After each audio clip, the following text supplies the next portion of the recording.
bid you welcome, hope you enjoy the show. Hello, hello, hello, hello, hello, hello, hello, hello. Claim your fortune, tell me what you've been told. Hello, hello, hello, hello, hello, hello, hello, hello, hello, hello, hello, hello, hello, hello.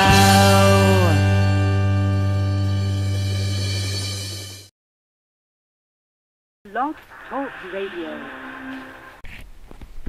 Your shoe will go live in 5 seconds. 4, 3, 2, 1. Blog Talk Radio.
Welcome everyone, it's Wednesday night and our show is What is Truth, and we are recording this obviously on audio, but we are also going to be recording this for our TV show that we do, because we use the audio when we bring it into our show. We're going to be having on our shows, we have 4 cable shows that we play in the Framingham area.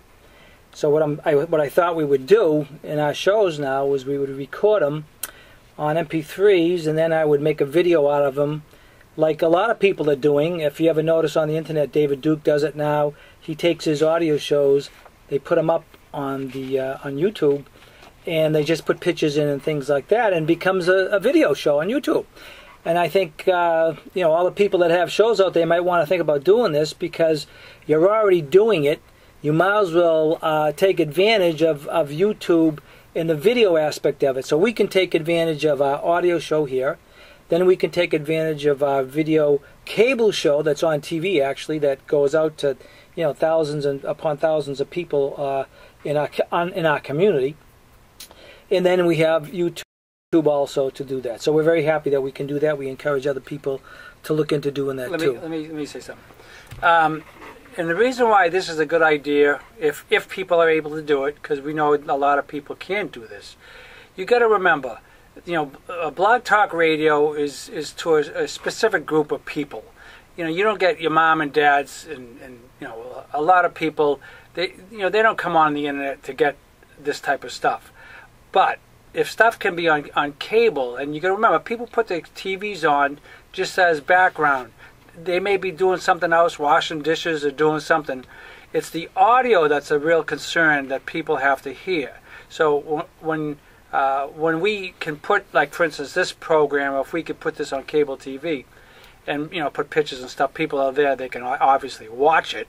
But they don't have to really be in the room. They could actually be listening to it. So it gives a great advantage to people. You got to remember, every town or county or place that has cable TV, this is where we can really put the fires. I mean, we'll set fires, and right now they got everybody doing their. This is my opinion. They got everybody doing the blog talks, and we get the steam, get the steam out, and get to say stuff, and we feel good, and this and that, and maybe this is a ploy by them. To keep us without getting involved in riots or some type of civil disobedience. To getting the people worked up. Well, at the State House or at our towns and this and that. So here we are, we're sitting, just talking, getting our message across. But if you do things and you take it to your town level, oh my God, you can't believe the things that start to happen. Local newspapers will take up stuff, will write about you, and so you don't know where it's going to go. See, this is why, if we light all these fires, the ADL, the SPLC, they can't put out all these fires. They can't. They don't have enough people to do it. So each individual town or county or where we have cable, if you have it and you have the ability, and maybe the programs, like we have a program called Power Director, you can get it for less than $100 off online. Use it. You can put a program together, make it your own, and that's it. When you do your program, you got a program that you can technically put on cable, play it once a week or play it once a month, and it's a great advantage to get these people. You have to get people mad as hell at you sometimes to get them to do things, and this is how our government works. It doesn't work. Well, it's actually, you might not even get people to do things, but you want to put them on notice to let people know what's going on. So that's, again, we're not going to dwell too much on that, but that's what we encourage you to do, and hopefully you'll do it. Well, anyway, our show tonight is going to deal with a subject talking about the power of the county sheriff. And, we have the police and we have the sheriffs, and sometimes people think that they're basically the same type of enforcement agency.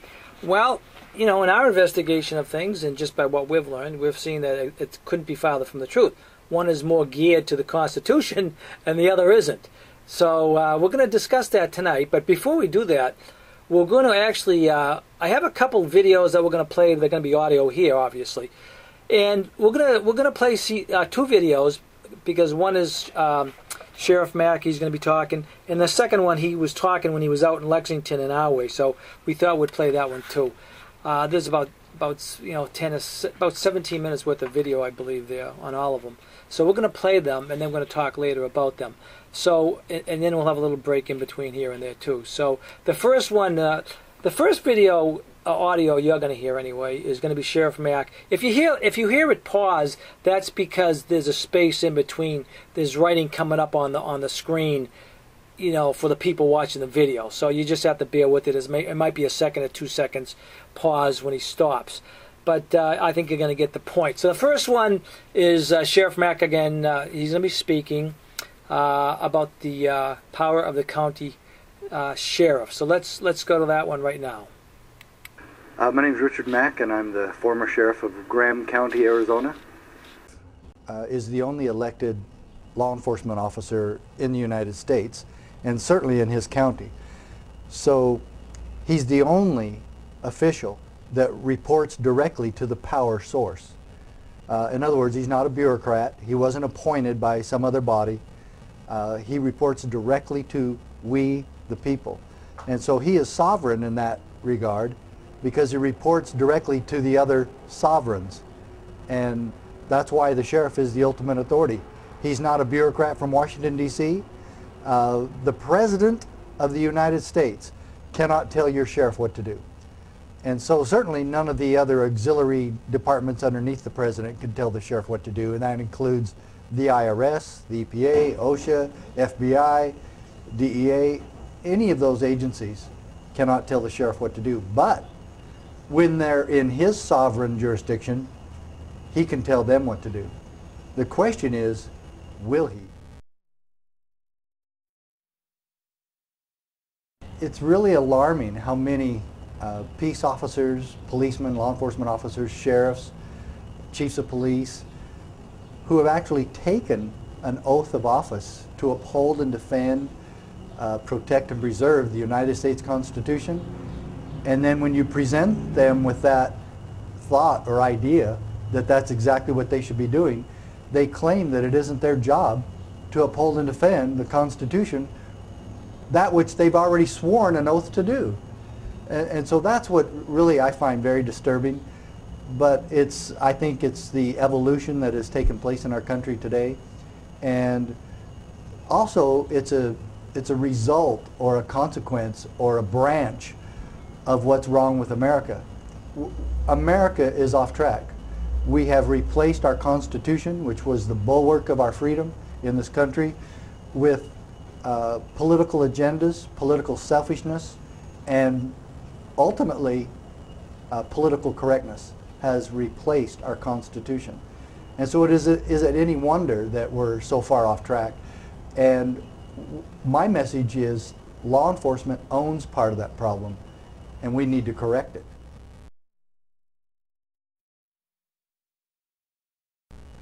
No, the governor and the sheriff are pretty much equal.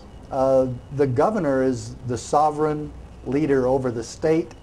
The sheriff would probably supersede the governor within his county because he is the ultimate protector of the people within his jurisdiction. He can't let anybody violate the Constitution in his county. He cannot allow anyone to violate the rights of the people within his jurisdiction. It doesn't matter if it's the governor, the president, the IRS, FBI. He is in charge of protecting the constitutional freedoms of his jurisdiction. The governor, yeah, oversees the state, and she is, or he, very powerful, and they are equal in some ways and have the same responsibility to the people who elect them, and that is to uphold and defend their Constitution. I was probably the first sheriff in the United States to sue the federal government for doing that very thing, for promulgating a bill or law or statute that directly commandeers the sheriff for federal bidding. As I look back, you know, I'm really grateful that we won a case at the United States Supreme Court, and I still have yet to see if, throughout American history, that there's been another case won at the Supreme Court by a sheriff, by a sitting sheriff. Sheriff Prince and I ended up taking this case all the way to the Supreme Court. We won on this very issue of state sovereignty, local autonomy, and the power of the county. And so when the or any other legislative body passes a law, a supposed law, that forces the sheriff to violate his oath of office to protect and defend the Constitution, what does he do? And Judge Roll, in my case, actually said that Sheriff Mack is thus forced to choose between keeping his oath or obeying the act. And I think he nailed it right on the head there. That's the key question. What does all of law enforcement and what do all the sheriffs across the country do when a statute forces them to violate their constitutional oath? Well, I think it's easy. You keep your word to your oath. That's the ultimate law. The supreme law of the land is the Constitution. Nothing supersedes the Constitution. So let's put it back in its proper place. And I would say there was a sheriff from Montana that did not join the lawsuit who I agree with. He did it the right way. He just said no. He said, we're not doing the Brady bill in this county. And that was, I believe, Sheriff Nixon. And as I look back, I wish that that's what we had done. After looking back at my lawsuit and the subsequent victory in the U.S. Supreme Court, that I wish the sheriffs in Arizona had simply all signed a letter unitedly and sent it back to Washington, D.C., to the White House, and CC it over to the Congress and the Justice Department, letting them know we're not doing the Brady bill in Arizona, and thank you very much for your efforts, but it won't be applied here. Yeah, that was a very powerful case, disavowed by the judge in the case, by the way, but it was a requirement of the settlement in the case that Sheriff Mattis devise a way to make sure that the federal government couldn't come in and do what they did to the Castañeda family, trying to arrest them. Well, they did arrest them at 1 o'clock in the morning for being illegal immigrants. And of course, nobody's trying to do that now when we have them all over the place, but The thing of it was, the Castañedas required that as part of their settlement. And Dave Mattis actually came up with the idea, and they were obeying it. The federal government was obeying it, and other counties in Wyoming also practiced the same policy. It wasn't a law, but it was a policy as established through a court order, or a court settlement, I should say. I don't believe they're doing it too much now. And so we've got a lot of work to do.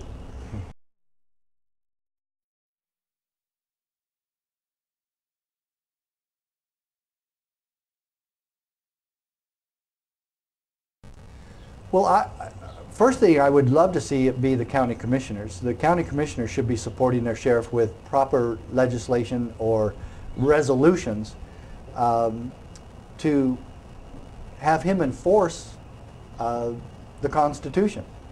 So if they pass a law saying, federal government, let's say they have this H.R. 45 that Barack Obama's trying to shove down our throats right now, to have a national registry for firearms and firearm owners in this country, and to have a national licensure granted from Washington, D.C.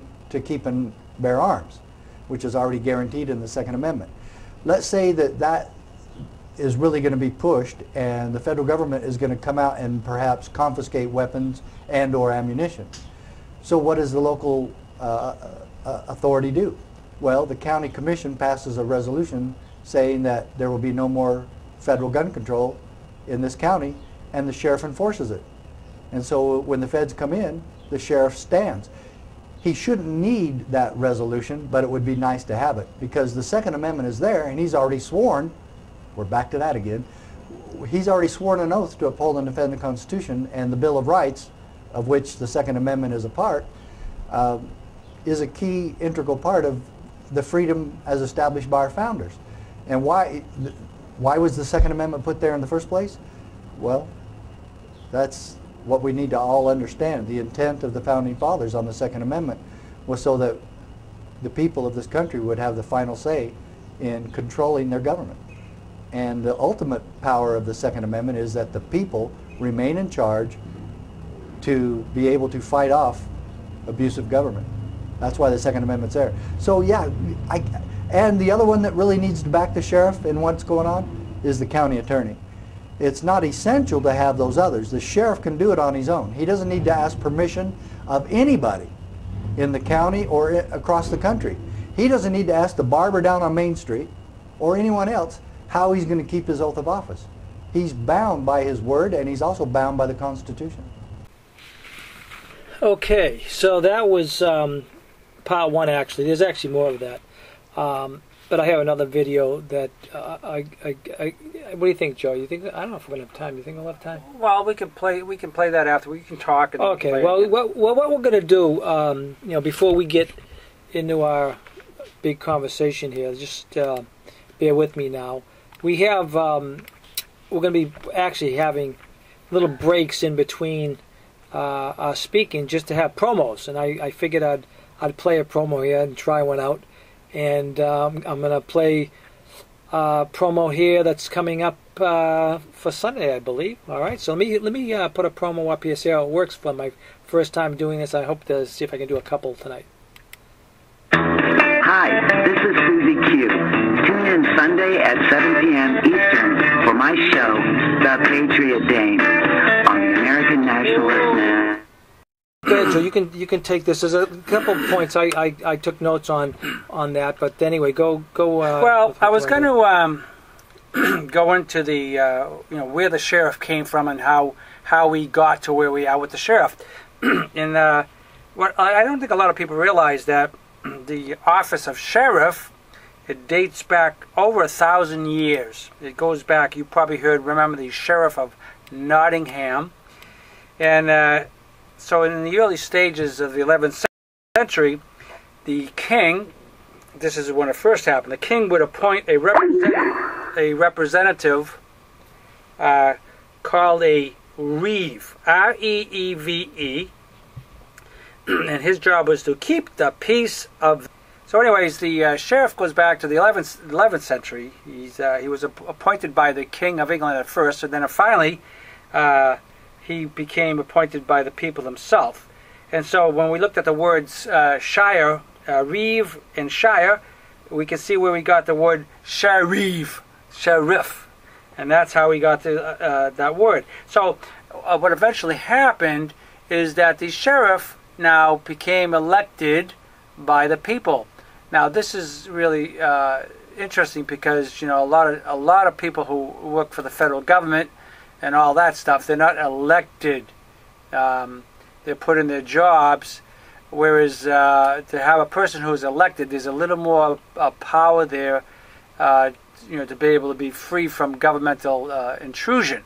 So in that case, it seems like that would be a good idea, and that's why the sheriff's office is the last bastion of hope for us Americans in America here, because it's the last stop to stop government abuse, tyranny, and all that, you know. So anyways, that's where we stand with the sheriff's office. Now the problem is, like for instance, he doesn't go into this in his videos here, but Sheriff Mack was talking about, he wrote a book called The Country Sheriff, America's Last Hope. And that's really not a long book. You know, it's only like 49 pages long, but he goes into the you know, how he became a cop, and you know, he mentions that the county sheriff is our nation's last line of defense. And so he goes into when he became a sheriff, and how, for instance, I'll give you an example. Like he brings out, you probably remember some of these events. It says of police misconduct. For instance, we remember back in the 1970s, Kent State University, where the police or the state people shot on people and killed one of the students. That happened in 1970. We had the murders at Ruby Ridge in Idaho in August of 1992, and then we had the murders at the Davidian compound at Waco, Texas, April of 1993. Now, let's just talk about the Waco situation. I mean, they turned that into the biggest boondoggle mess I've ever seen in my whole life. That whole situation could have been settled so easily by just the sheriff going to the house, talking to the people, and saying this, you know, what's going on here and this and that. What happened there was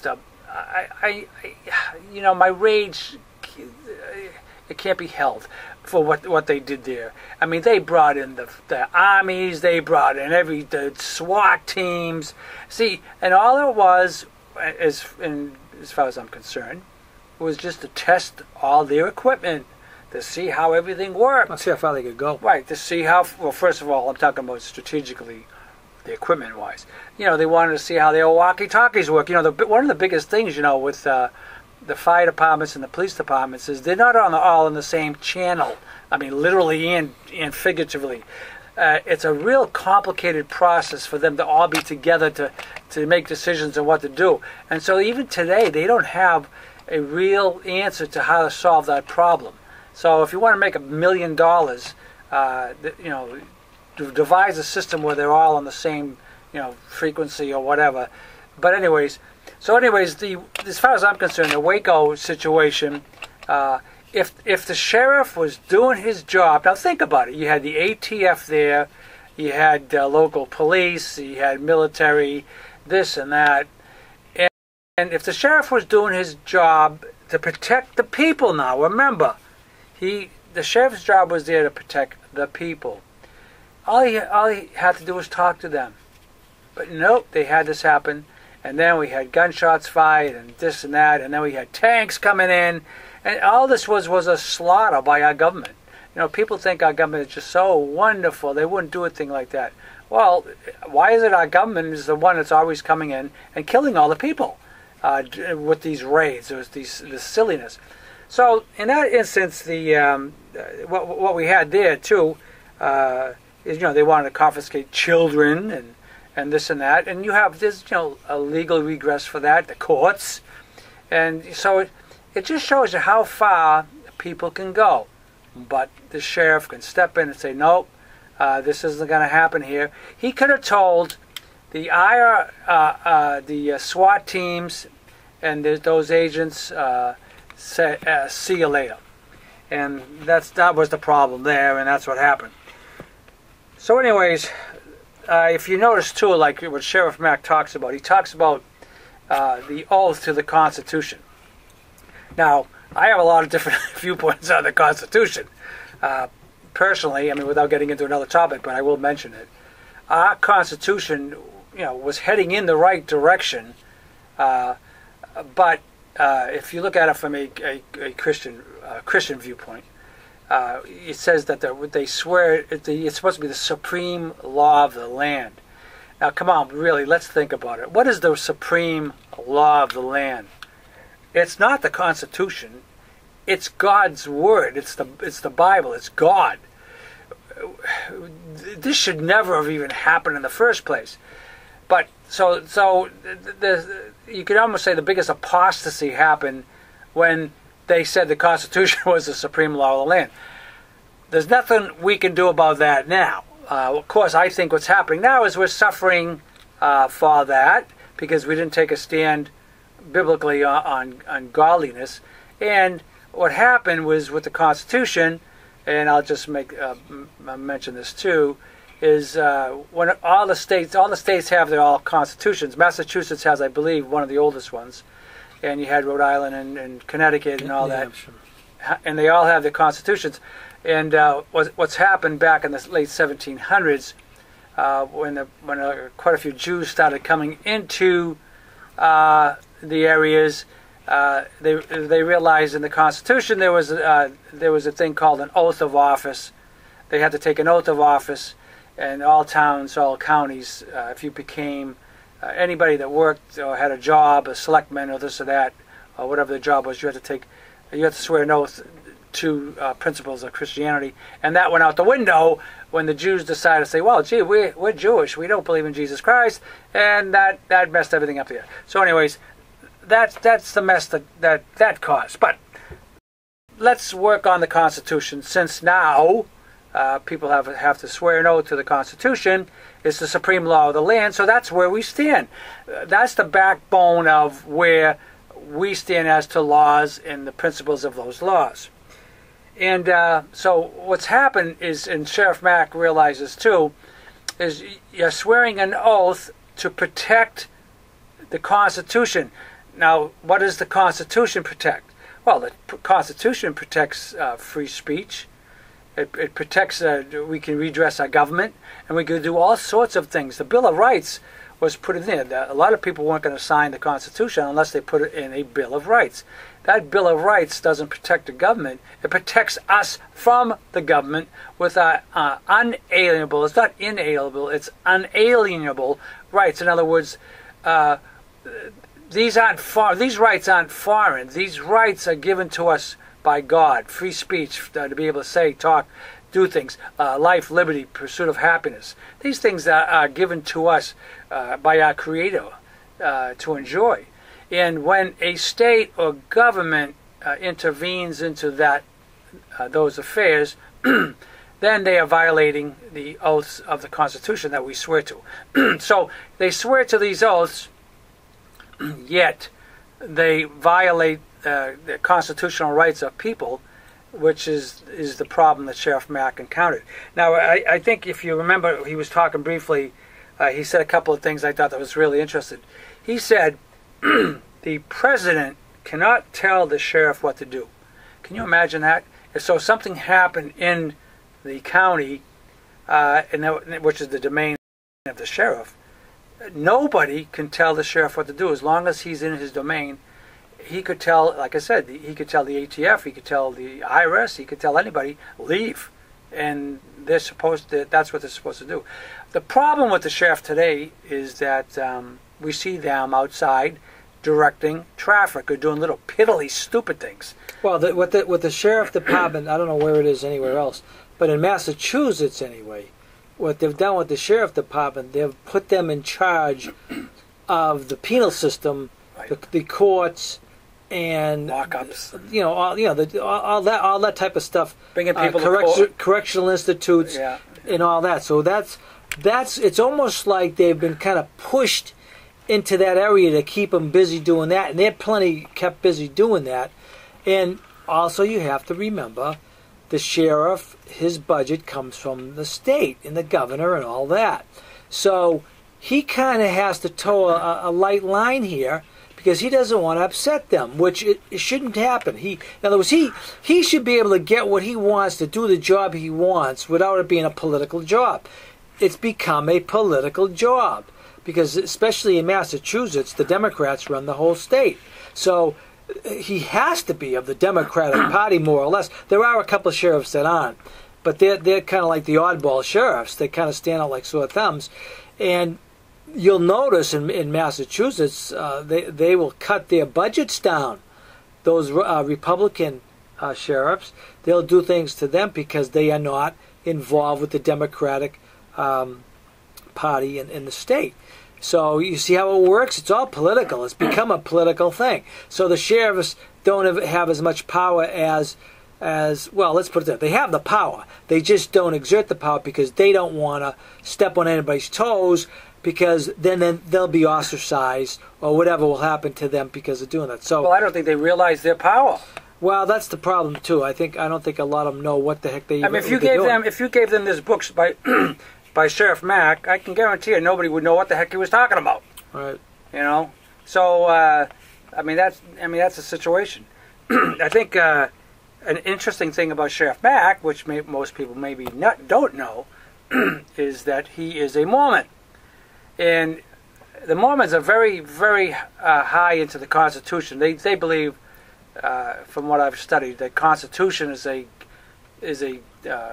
divine document, basically. So, I mean, I agree that they're standing up for the document and all this, but I mean, I don't think it was divine, and I think, like I just mentioned before, it went a little bit haywire, and we lost control of our Constitution.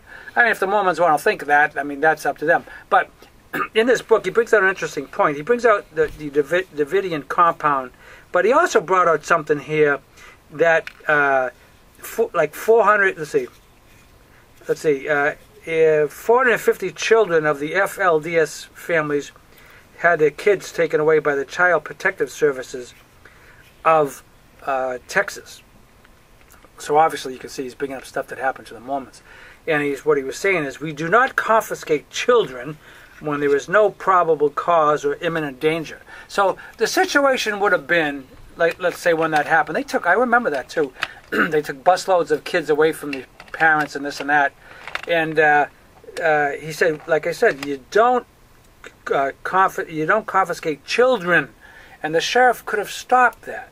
And he's absolutely, totally right seeing that happen. But the sheriff, he just was a little wannabe in that little instance, and he let it happen. And he let this abuse. And it was what that sheriff let happen there was a violation of his oath of office. See, that's the point that Sheriff Mack is trying to bring out to these people. You're letting people get arrested. You let them be thrown in jail, and for what? You know what I'm saying? So he says, and so quite a few times in this book, he brings up about the oaths of office that they take. I was going to read something. Oh yeah, this was a good point. He says, America probably could use more Texas roundups, not of innocent citizens, but of government officials who abuse their authority, trample the Constitution, and turn their backs on the people they are serving. America does not need more politicians or cops. We need statesmen and peace officers. When we return to the principles of liberty that the founders established for us, America will once again be the land of the free and the home of the brave.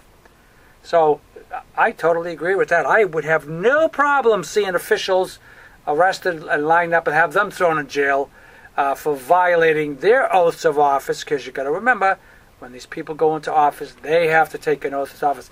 Didn't we have an oath of selectmen when well, you have a brief one. It's real short.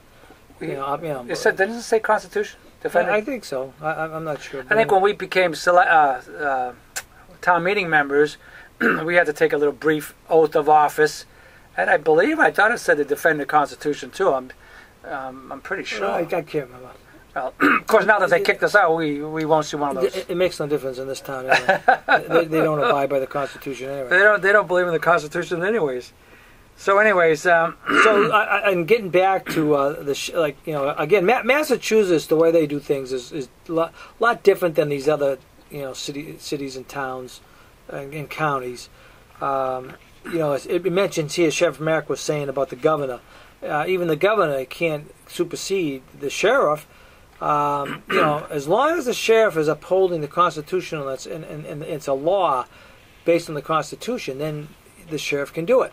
So the governor can tell him to do something, when we had the marathon bombing situation there, the sheriffs should have just told all those agencies to get out of here. I mean, this you have no business being here. We'll investigate it, but that's not how it worked. So they just kind of capitulated. They gave in, and it's a shame. The cowards. I'll just bring up a little bit about what happened with him. You remember? I mean, he's just a little guy, going to the Supreme Court to fight a case. His case had to do with the Brady Bill. Now, if you remember in the Brady Bill, that was in. It was passed by Congress, signed into law by President Clinton, and that law literally forced each sheriff to become a pawn of the federal government and to do their bidding to promote gun control within our jurisdictions. He said the Brady Act contained a provision to arrest us if we fail to comply. Him saying arrest the sheriffs if they fail to comply. So what happened was they took this up and they sued brought it to the Supreme Court, and on December 4th, 1990. On June 27th, 1997, the Supreme Court ruled that the Brady Bill was in fact unconstitutional, and that the federal government could not command state or country offices for federal bidding. In other words, so basically what happened here is, and he brought this up in the video we played previously, he talked about state sovereignty. The Constitution has its own laws and all that, but it also said the things that the Constitution doesn't talk about is left up to the states to decide. And that's called state sovereignty. In other words, we technically have two governments. We're supposed to. Okay, not that it's working that way. We're supposed to have two governments. The federal government works in its own issues, and then whatever's not covered by the federal government, technically, we have state sovereignties. And this was the issue of the whole Brady Bill, the whole Brady Supreme Court decision. It had to do with state sovereignty. I don't think most people realize that, and so that's why the states, even before we get to the sheriff, they have things that they can do on their own that the federal government shouldn't really have no business in. And so when they went to the Supreme Court, they won this, which was a really big thing. So it says here, the federal government may not compel the states to enact or enforce a federal regulatory program. So that's something that is now constitutionally protected, but whether it happens, that's another story.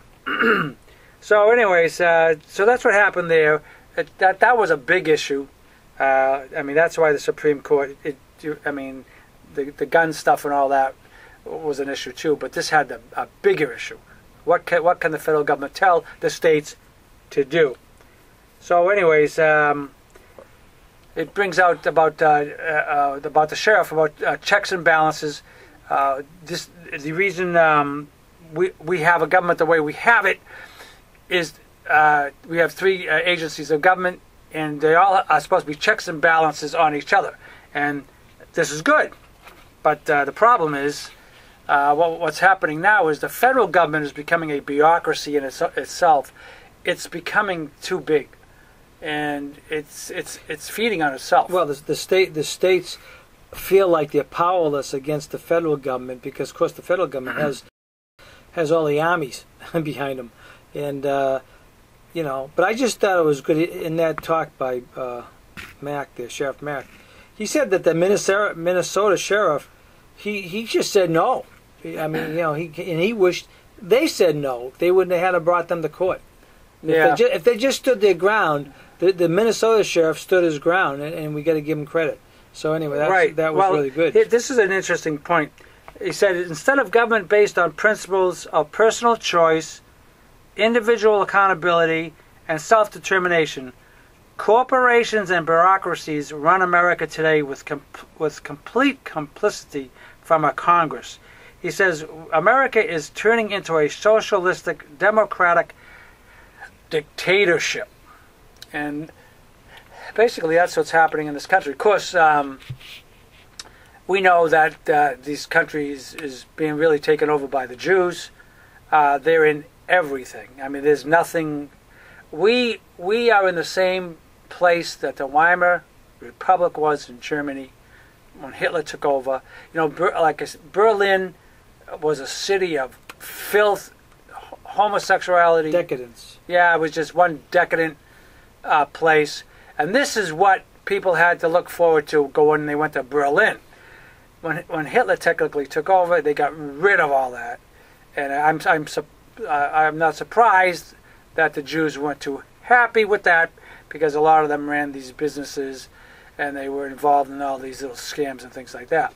All right, well, look, we're going to take a quick break with another promo. Hopefully it won't kick me out like it did last time. Let's see what happens here.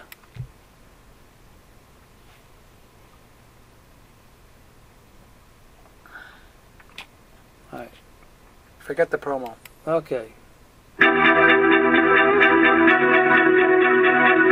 Ethno News Now, David Bailey, and some random hosts. 7 p.m. Eastern Daylight Time, Tuesdays. Okay, so that was that one. If you want to try them out, see how they work. Okay, we're back here. Let's move on. I wanted to talk about. Do you want to get into the Oath Keepers? Remember, a little bit about that, because see, the sheriff. I know the Sheriff Mack is very big into the Oath Keepers, or in other words, getting all these law enforcement people, onto this thing about the Constitution and abiding by the oaths they're taken as law enforcement officers. So whether you're sheriffs, whether you're police officers, I mean, there is a difference, between the two. We just explained that in regards to the police department. Everybody thinks the police department there is to serve and protect. Well, they're not there to serve and protect. They're there just to protect the interest of the town government and whoever is running that town government. Okay, and making sure people aren't breaking the laws and all that. That's true. But they're not there to serve and protect you. Okay? That's not what they're there for. Everybody thinks that the cops, they're a phone call away and they're going to protect you. If they're around, they might be around to help you, but that's not why they're there. Well, I think personally the police are what I call the gotcha police.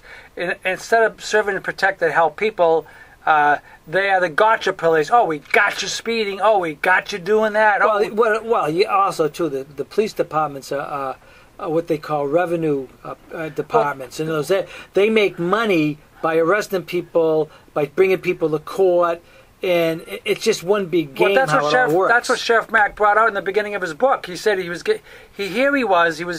to get 35 tickets a day to meet his quota, and speeding tickets and all that, and that was bringing in revenue. And he's saying, why am I doing this job? This is the purpose of a sheriff, to get revenue, to get people speeding, to catch them speeding. And he had to take a look at himself, and he had to start looking to the early forefathers and what they stood for, and he had what's called an epiphany, I guess. But so basically that's what happened. And that, of course, the police today, I don't know if they tell them. Well, again, get tickets. The police. Yeah, they have quotas and things, but again, they're there to bring in revenue, and to keep themselves working. That's how it works. The police departments, instead of cutting down, they become bigger and bigger and bigger. And then the reason why they become bigger, because now you get the drugs, the more police. It all feeds itself. So, if you could live in a town that had 50 police, okay, or a town that had 2 police officers, what town would you rather live in? All right? Think about that. Someone might say, oh, the 50 because, they're protecting us. No, 50 police would mean you're having problems with the people, with what's going on there. I'd rather live in a town with 2 because it would show you at least there's not as many problems. But it's just the system today, the law enforcement system today has just gotten so out of hand, and it's become a revenue-generating system, and it all feeds off of drugs. It feeds off of all these problems, and it just gets bigger and bigger and bigger, and it's not there to protect the people and to help the people. And that's what I have a problem with. And getting back to the Oath Keepers. Well, yeah, but let me. Okay. Well, I wanted to finish it. I know, but I want to tell you where the Oath Keepers comes from. Right. The Oath Keepers comes from a provision in the Constitution, Article 6, Paragraph 3, which states clearly, all executive and judicial officers, both of the United States and the several states, shall be bound by oath or affirmation to support the Constitution. And that's the quote. And then just going on. Sheriffs are part of the executive branch of government. So here's where the Oath Keepers come in, and what Jimmy can talk about. Well, I think it's great that you're getting men who want to be constitutional law enforcement officers who would obey the law. But I think the problem that we find that we're seeing with the Oath Keepers is they've been hijacked by the Jews. Right? It seems like the Jews have what have they done? Well, no, but the point is they haven't gone anywhere. And the fact that they haven't gone anywhere, they haven't made enough noise, they haven't, really shake the trees here to get their views noticed. So there's where the problem is. Every organization that gets going gets infiltrated by the Zionist Jews who, that's all they want to do. They don't care if the organization exists. What they want to do is they want to keep the organization at bay and not progressing any further, okay? Because if the further they progress, they're going to be coming after them at some point in time. Then that's what they don't want.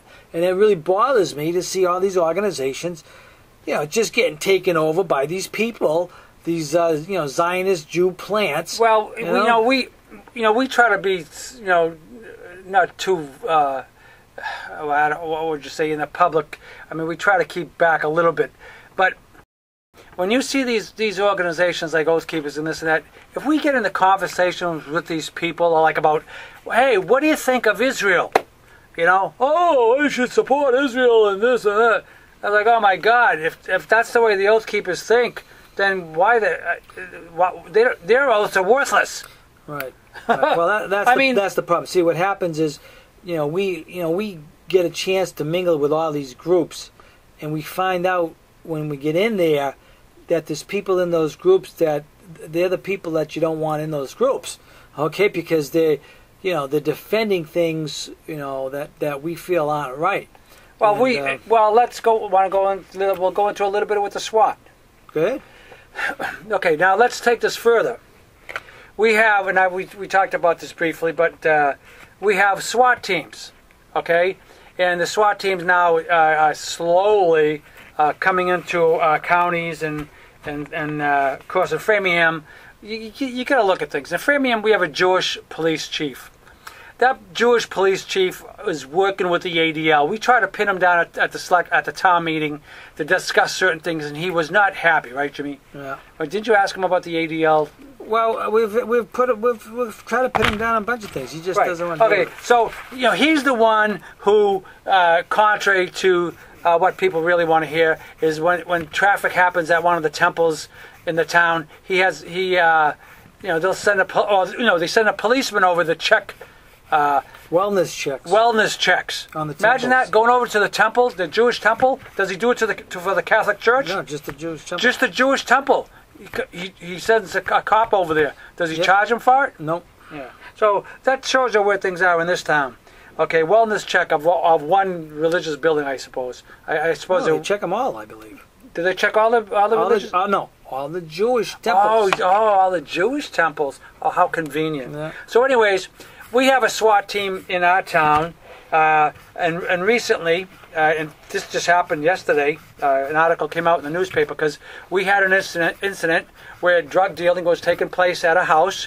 They did a sting, and they realized these people were selling drugs, cocaine, and they had some two people say, okay, well, this is where the house is, and this and that, and so the Framingham police, with their wonderful SWAT team, they have to go test everything out. They realize, well, this is dangerous. These guys have guns, and they have guns. We're going to have to go in there with the SWAT team. Well, at midnight, they went in there with the SWAT team, broke the door down, got the people on the floor, and one of the guys on the floor, Yuri Stamps, one of the SWAT guys, was checking the back room and all that, came over to him, and when he went over to him, his gun went off, shot Yuri Stamps, and killed him. So what happened is Yuri Stamps, did it go out? No. Yuri Stamps was shot and killed by the SWAT team. And of course, now remember, the SWAT team's been used 3 times, and 1 time somebody got killed. So there's a 33% record that the SWAT team has. So in this article in the newspaper that it was yesterday, it was saying wrongful death case in Framingham police shooting closer to trial. And the officer, his name was Officer Paul Duncan, and they're suing the town, for what happened. Wrongful death. With wrongful death, and I don't blame them. And so what happened is, we put articles. I put an article in the newspaper about this article. I said the SWAT team should be dismantled. I says what's happening with the SWAT team is that they're sending a couple of the officers in all these towns with the help of the ADL in the background. It's probably not costing Framingham anything, and they're sending these people to Israel to get trained by the Israeli Defense Forces. Now, really, let's think of this. The Israeli Defense Forces, what are they noted for? Well, they're noted for the tremendous abuse of the Palestinians. UN, United Nations abuses, where things have been written. I don't know how many. Oh, over 50, I think. Right.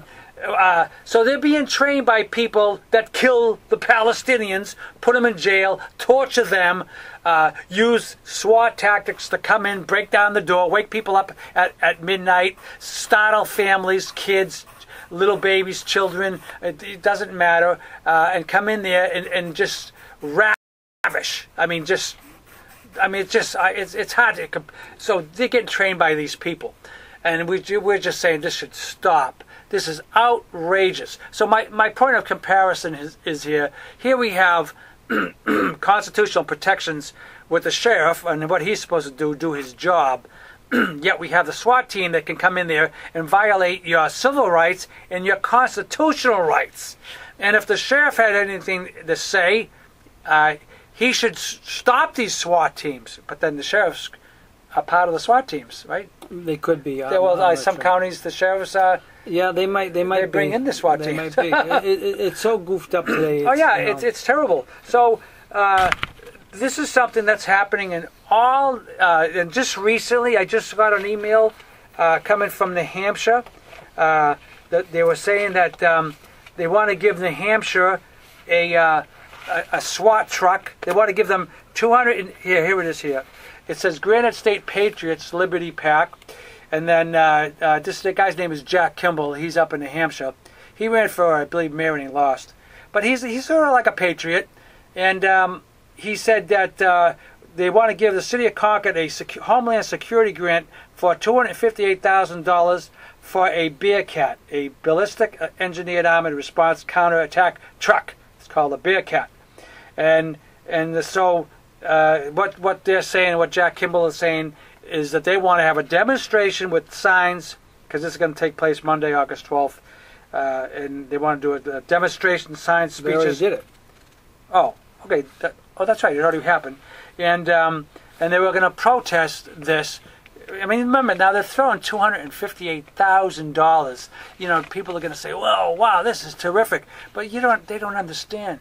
These people that are giving him this money for this truck, the people that are going to be in this truck are going to take away your civil rights, your constitutional rights, they put you in jail and possibly kill you.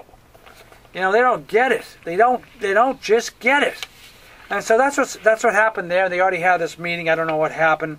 I haven't got an email since. I know in our town, when this SWAT thing happened, terrible thing. It was just terrible. They have a Framingham Citizens Committee on the police and the community. Of course, we got these jerky wannabes on this committee. Some of the black pastors.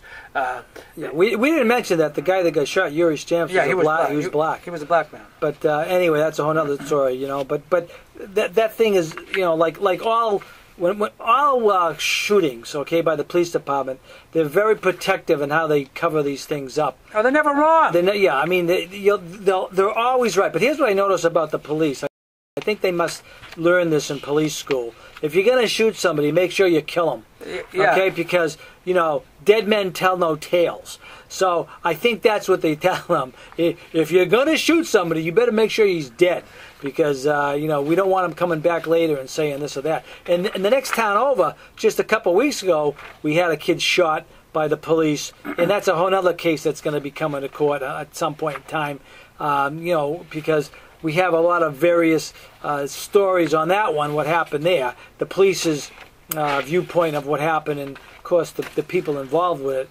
One girl, what happened, what she said. Well, she's going to have a different story from that. She has a different story. But what they do is everybody shuts up, no one says nothing, the police cover it all up, and hopefully they want you to forget about it, just like this Yuri Stamps case, because that's been going on for a couple of years, right? Right, yeah. If you want to read a good article, there's a Wall Street Journal article called Rise of the Warrior Cop by Radley Balko, B-A-L-K-O. When you print it out, it's like 5 pages. It gives a good history of the SWAT teams and how they came in. Yuri Stamps is actually mentioned in this article, and you know, and what happened, and other instances of abuse and what's happened. Quite contrary to what the sheriff's office is supposed to be doing to protect the people, to protect the Constitution, to protect our rights and all that, and it's not happening. I'm just telling you that much. All right. Well, anyway, we only have about a minute left. Hopefully, you know, you folks appreciated show tonight. We hopefully showed you the difference between the police and the sheriffs and how much power the sheriffs do have, because they do have a lot of power today. It's just a lot of people, they don't understand what power they do have, and it's really a shame. But, you know, hopefully some of these sheriffs are going to get on board with Sheriff Mack, and, you know, maybe with this Oath Keepers things, hopefully that can do something, but I'm not too hopeful about it. But we'll have to see about that. You know, it's a sad situation there. You know, we think they've been hijacked, but anyway, that's whole nother story. Well, anyway, that's pretty much it for our show. Next week we'll have another show for you. And anything else, Joe, you going to conclude with? Well, no, it's just that this all has to do with tyranny, and you know, you're seeing the takedown of America, and you know, more things are going to happen, just disgusting things, and we have to stand up for our rights. Right. Well, anyway, that's pretty much it for our show tonight. We appreciate you tuning in and listening. Next week we'll see you in another show. Again, see you now. Bye. Hello, hello. I bid you welcome, hope you enjoy the show. Hello, hello. Hello, hello. Claim your fortune, tell me what you've been told. Hello, hello.